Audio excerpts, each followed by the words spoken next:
Hey everyone, welcome to the narrow backstage area of the Ricketson Theatre, home of our production of American Night, The Ballad of Juan Jose, by Richard Montoya with Culture Clash. This is a hilarious show that features 9 actors who play over 70 different roles. So as you can imagine, it's pretty crazy backstage as the actors change costumes and get ready for their next entrance. So for this show, I thought it would be cool to give you a special behind-the-scenes glimpse at the show back here that the audience doesn't get to see. Let's take a look. It's pretty crazy. It's a very demanding show for everybody. A giant bear, a Nike shoe factory, and electric scooters are just some of the crazy things you'll see on stage in American Night. But all of those things need a home off stage, which is where the real action happens. If you don't need to be there, you need to be out of the way. We have just this narrow of a backstage and then the back hallway, and then we do have a little green room where it's kind of costume central up there. Have you been down our hallway? It's not a lot of space. There's a lot of doing this and hugging walls if people need through. And costumes everywhere. If you're in the back hallway, you'll see that the whole hallway going down that staircase is costumes, costumes, costumes. We wanted to show you how cramped it is backstage during the show, but there's not even room for a cameraman. So the only way we could do it was to mount this camera up high out of the way and shoot it with night vision.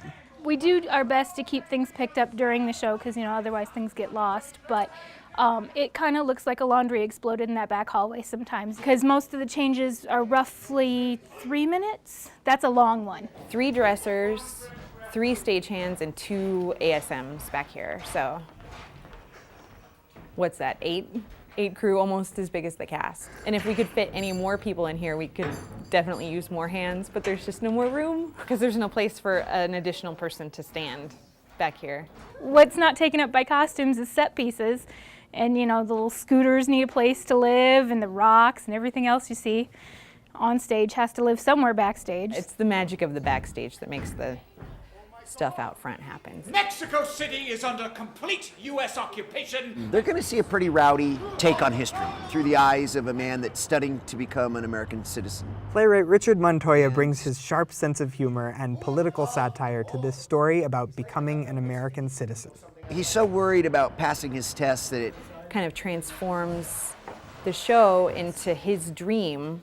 And in that dream, he finds himself at the center of moments in American history. So it's very much how you and I would dream, and it goes and jumps around to weird places and things come in that you wouldn't expect. It also happens to look at immigration at a timely moment in our history. Montoya collaborated with his performance troupe Culture Clash to develop the ideas for the show. Even though I went off and wrote it as a sole writer, we developed together. So we kick around all these crazy ideas and kind of map it out. That is the I-25 corridor. The writer takes all the ingredients and all the ideas and goes off and tries to make a kind of sense out of it. And while he writes with the scene and costume changes in mind, Montoya says he leaves it up to the production team to figure out the details of how to get it done. These are quick change artists in quick change moments, and the audience is the beneficiary of that. And they think 20 actors are going to come out at the end for the curtain call. I think this is probably the most complicated in terms of set changes and set pieces and costume pieces, and with the biggest cast that we've had in this particular space to try to accomplish this. I've heard it's pretty harrowing back there. I don't envy their task. And the dressers and the stagehands and the assistant stage managers, they're all working their tails off, and it really, you can tell, the show comes off like flawless. And if all goes well, the audience will never get to see the show behind the show. Hopefully curtains don't fly open and you see me changing somebody in the wings, It's good. It's fun. So now that you've gotten a taste of what happens backstage in American Night, come to the Ricketson Theatre and find out what happens on stage. The show runs through November 20th. For more information, visit denvercenter.org. That's all for now, and I'll see you in the theater.